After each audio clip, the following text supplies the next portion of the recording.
From the entire Southwest family, we just want to say congratulations to you, our 2020 graduates. While we were scheduled to be together today with your family, friends, faculty, and staff, celebrating your accomplishments at your well-deserved graduation ceremony, we know that we must postpone these formal face-to-face festivities for the time being. However, your Southwest family decided to send you a graduation celebration message that shows you how proud we are that you've reached this milestone.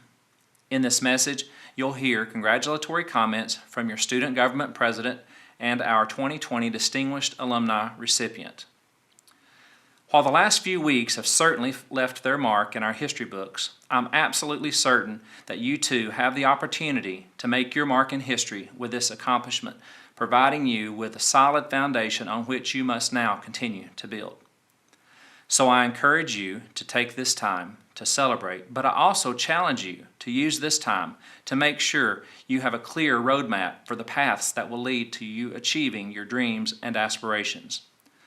Along these same lines, Hall of Fame golfer Tiger Woods said, "The greatest thing about tomorrow is that I can be better than I am today." And that's how I look at my life. I can be a better golfer, I can be a better person, I can be a better father, I can be a better husband, I can be a better friend. That's the beauty of tomorrow. Graduates, I pray your tomorrow is even brighter than today. Again, thank you for choosing to attend Southwest, and congratulations. Family, friends, faculty, and fellow graduates, my name is Lexi Bells, and I am the 2019-2020 Student Government Association President. I am truly honored to be your commencement speaker today. I know many of you from tutoring, giving tours, or just seeing you around campus, and I am truly proud of our accomplishments and excited to celebrate with you. When Dr. Wright first came to Southwest, he started a new tradition of the student government president serving as the keynote speaker for commencement. Since September, when I was first elected, I began thinking of what I wanted to speak about, but I never thought that my message would be delivered this way. While it's not ideal, this moment is special and momentous and should be celebrated and honored. Your hard work and dedication led you to where you are now. This is a day to celebrate all of the all-nighters, morning cram sessions, research papers, and assignments you procrastinated until the last minute and wondered how you even got them submitted before 11:59. I like to think of our lives as books, each year a chapter. While some of us are still on chapter 18 and others chapter 50, we are all here today together to celebrate our accomplishments. I like to think that is the amazing thing about community college. It brings you together with people you would have never met otherwise. With the recent events, I thought it would be appropriate to talk about gratitude. If you had told me in February that I would miss the 15-minute drive to campus, walking to class, or even pray that we didn't have snow days, I would have thought you were crazy. Looking back, I wish I had cherished and been grateful for those moments a little more. Time is so fragile and so easily expended. We all have the same 24 hours in a day, but how we use them is up to us. Buddha says, "The trouble is you think you have time." My hopes for quarantine is that collectively we realize that our time is precious and we spend more of it on others, family, friends, neighbors, our community, that we use our time wisely and give back instead of hoarding it to ourselves. If you're like me, you have someone to thank for being here today. So whether it's a friend, family member, colleague, or it's yourself that pushed you to continue your education and complete your assignments, take time today to show them gratitude. I'm so thankful for the amazing faculty and staff here at Southwest who treated me like family and gave me a home away from home, even though I went home every day. I served multiple roles on campus these past 2 years and was blessed to be able to personally interact with many of you. Thank you to my student government, Phi Theta Kappa, Phi Beta Lambda, ambassador, and tutor friends. I never knew that government, business, giving tours, or helping students with statistics could be that much fun. Thank you, Southwest, for trusting me to represent you locally, statewide, and nationally. From Richmond to Virginia Beach to Orlando, I have enjoyed advocating for both Southwest Virginia and community college education. Thank you to my family who supported my decision to come back to a community college and pursue a second degree in a field that I enjoy and love. Graduation is not the end of your book. It's just the beginning of a brand new chapter. new lessons, new experiences, and new beginnings. Wherever your chapter takes you, let it take you somewhere. Let this graduation be a launching point for you. Let it take you to new heights and project you into your future. A very important man said, "All of your dreams can come true if you have the courage to pursue them." Walt Disney put his faith in a mouse and turned it into a multi-billion-dollar industry. My biggest goal from today is that you realize your importance and how big of a difference you can make, even with small steps. So whether Southwest is the last stop in your educational journey or was a stepping stone to a transferring institution, once again, congratulations, and thank you for allowing me to serve as your 2019-2020 Student Government President. Hello, I'm Dr. Joe Brown. I'm just up the road in Paint Lick, Virginia. And when I was asked to make this video, I was very flattered, but I was also pretty sure I picked up somebody else's mail. Before COVID, when this was supposed to be an in-person speech, quickly realized that I'm not a very strong public speaker, so I went ahead and prepared an interpretive dance instead. But I guess that will have to wait. I clearly remember my graduation at SVCC, in the parking lot beside Dickinson Hall, but I clearly can't remember the commencement address, so that takes off some of the pressure, I suppose. Thinking back, one of the most memorable things that happened to me took place in the cafeteria. Went up to the soda machine, put $1 in, pushed the button. Out came 2 Diet Cokes. The dollar spit back out, and I got change for $1. That's a true story. So as you can see, Southwest truly has a special place in my heart. I also tore my ACL out on the tennis courts beside the King Center playing football. We were tough back in my day, football on the tennis courts. Not sure why that seemed like a good idea, but I guess it was. I could really go on all night with stories like this, but I guess I won't. When I attended Southwest, I took pretty much the same classes that you folks took. Certainly the professors are different now, except for one. I did take freshman English with none other than Dean Jerry Al Fletcher. And really, if there's one thing he taught me about writing and public speaking for that matter, and I still remember it, he would even circle it on my papers, and he would say, "Joe, please avoid excessive use of the word throbbing." And I've never forgotten that. Am I right, Dean Fletcher? Truly the best part of Southwest are the professors, and I'm sure everyone will agree. Those folks do a great job. They've provided everyone with tons of encouragement, and for that, I can't thank them enough, and that's serious. I, again, grew up the road 8 miles from here, Paint Lick, Virginia, went to Richlands High School, and when I graduated, like a lot of my classmates, I wasn't quite ready to leave home and wasn't sure I was smart enough to go ahead and tackle the world. So decided to come to Southwest and enter the engineering program, and in retrospect, it's probably one of the best decisions I've made, really financially, socially, and academically. I did pretty well in high school, but however, I wasn't the smartest kid here by a long shot. In my class in 91, I think there were 3 valedictorians from local high schools. I thought to myself, how am I going to compete with these smart kids? But luckily, competition wasn't the name of the game. At Southwest, we all really helped each other, developed a fantastic camaraderie. And I think in my year, there were almost 15 of us that transferred to Virginia Tech and tackled mining engineering, electrical engineering, mechanical, and civil is what I did, and everyone did just fine. But when I got to Virginia Tech, same kind of story, a theme through my life. I had the same nagging feeling that I'm just not smart enough to hang with the really smart kids here. And one of the first things I noticed in my engineering classes there at Tech was that they said instead of centimeter, it was sonometer. And I thought, gosh, I must have missed something. What the heck is a sonometer? But I guess that was just their way of trying to exert some mental muscle. And it really doesn't matter what you call a centimeter or a sonometer. They really both measure exactly the same. My experience at Tech was great, but my closest friends there were truly the ones that came with me from here. When I graduated, the job market was pretty tight, and I was lucky to get a job down in Wise, Virginia, doing civil engineering, and first got to experience life in a cubicle. First projects were designing landfills and doing document engineering, and it really didn't take me long to figure out that designing landfills wasn't what I was cut out for. Not that there's anything wrong with that, it just wasn't for me.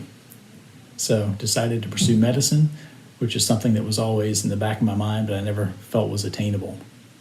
But came up with a plan. I moved to Northern Virginia to be able to take a job that paid pretty well and be close to the Northern Virginia Community College system, which allowed me to go ahead and take organic chemistry at night and get the prerequisite for med school that I needed. So same experience in Northern Virginia Community College, met some great people, and a lot of folks in the same boat that I was in, and made some lifelong friends. So after I finished taking all the prerequisites I needed for medical school, I went ahead and took the MCAT test for admission and applied to school, and was just absolutely devastated when I did not get in on my first try. And that's a big crossroads. You've got to decide, what do you want to do? You're going to give up, try something else, try to better your position, and go again next year. So ultimately that's what I did. Took more night classes at the community college, more volunteer hours, and luckily the second year I applied, I was accepted at MCV, the Medical College of Virginia in Richmond. So packed up and moved again. And another true story, when I got to medical school, the first person that I met in my class was a graduate from the Harvard Community College. I just thought to myself, gosh, what have I gotten myself into? I'm not anywhere near smart enough to be able to make it here. But somehow with really more effort than seemingly most other folks put into it, and a lot more study hours than I expected, I made it through. And looking back, I can truly say that medical school was really no more difficult than going through engineering school, which includes the classes I took at Southwest. So really, if you can make it here, you can make it anywhere. After med school, I was happy to do my surgical residency in Roanoke, Virginia, and was close to home. And those were 5 long years of training, but they truly fly by. Many sleepless nights, and oftentimes think back to the good old days drinking coffee in my cubicle. So be careful what you wish for. Surgery for me has been a career, has been a tremendous honor. In this line of work, I often meet patients at the absolute worst times in their lives, and really in a matter of 5-10 minutes, I have to convince somebody who's sick or bleeding or has cancer that this hillbilly with a funny accent truly has what it takes to make them better. And during my career, I've seen some truly amazing things, some funny things, miraculous things. There's been some tremendous highs, and also some days that are so sad. Again, I wonder what I've gotten myself into. But you take the good with the bad, and you roll with the punches, and you just do your best, and I guess really that's what life is. So I don't really have any earth-shattering advice to graduates, but just a few observations and things that maybe I wish someone had mentioned to me and I'd taken to heart. But got to look at the big picture. And life truly has a funny way of working things out. So I would certainly say don't try to stress too much about things that you can't control. And really don't worry too much about what other people think about you. Most folks are really just worried about what's for dinner. Just got to move forward. You cannot stop time. Good times won't last forever, and neither will bad times. And I think that being said, the key is to be where you are and live in the moment. Try not to worry too much about where you're going or where you've been, but kind of take time to enjoy the moment. A famous musician, Warren Zevon, was diagnosed at a pretty early age, relatively, with terminal lung cancer. And David Letterman asked him on his late show if he had any insights or secrets of life now that he was aware that he had a terminal diagnosis and his life was short. And Warren Zevon said, "Enjoy every sandwich." And I thought that was simple but pretty profound. because really we all know that life isn't fair and some bad things are bound to happen to all of us. And really the world doesn't owe us anything. And I think the coronavirus has certainly taught us that. My dad would say, if you want something, you have to work for it. Nobody's going to give you anything, and you have to depend on yourself. And certainly that is true. But I think one of the advantages we have at Southwest Virginia Community College is that we can all depend on each other. Your past professors will always be willing to help you guys, and they are more invested in your success than you'll realize.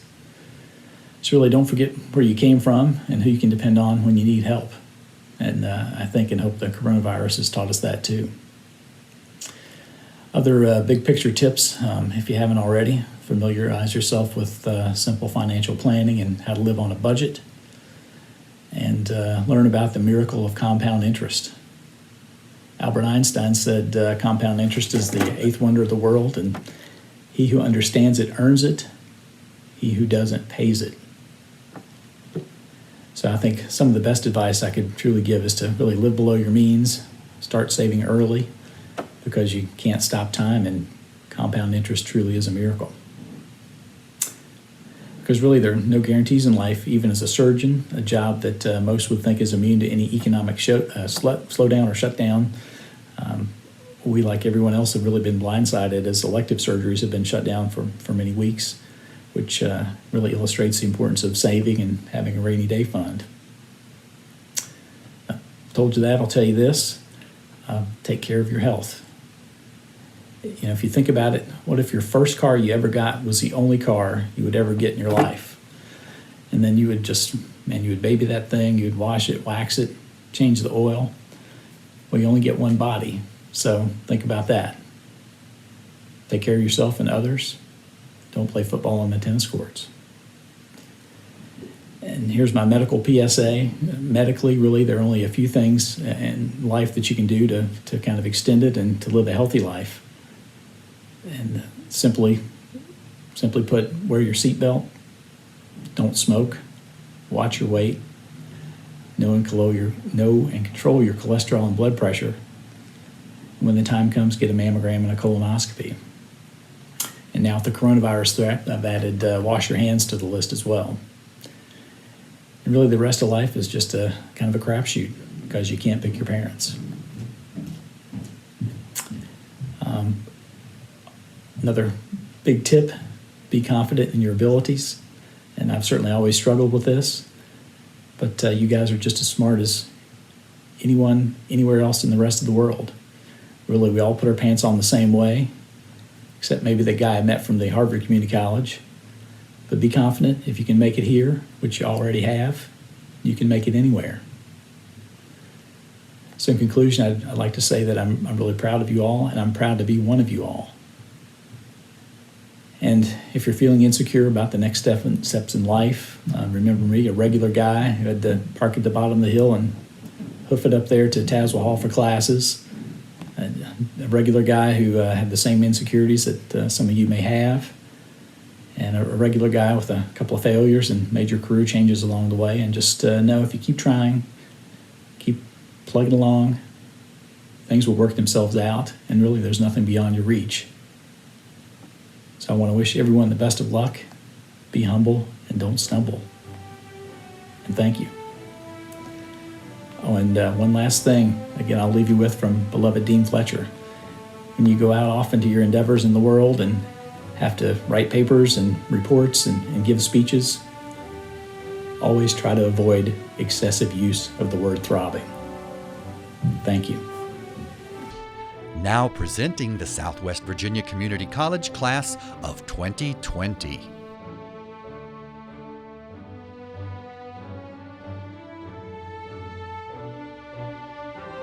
Danielle Ball, Ryan Bandy, Michelle Blankenship, Taylor Bowers,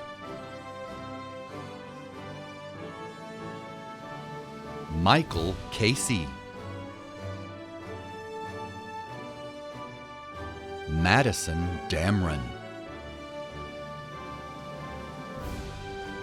Vanessa Dye. Chaderick Griffey. Caitlin Hartford. Tammy Hicks. Brenda Horn. Tanya Howington. Morgan Lane. Stephanie Mabe. Abigail Mars. Shayna Martin.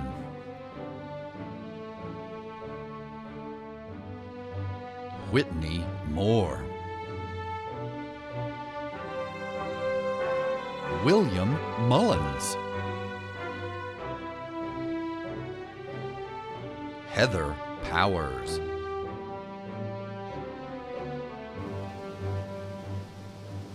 Hannah Ramey.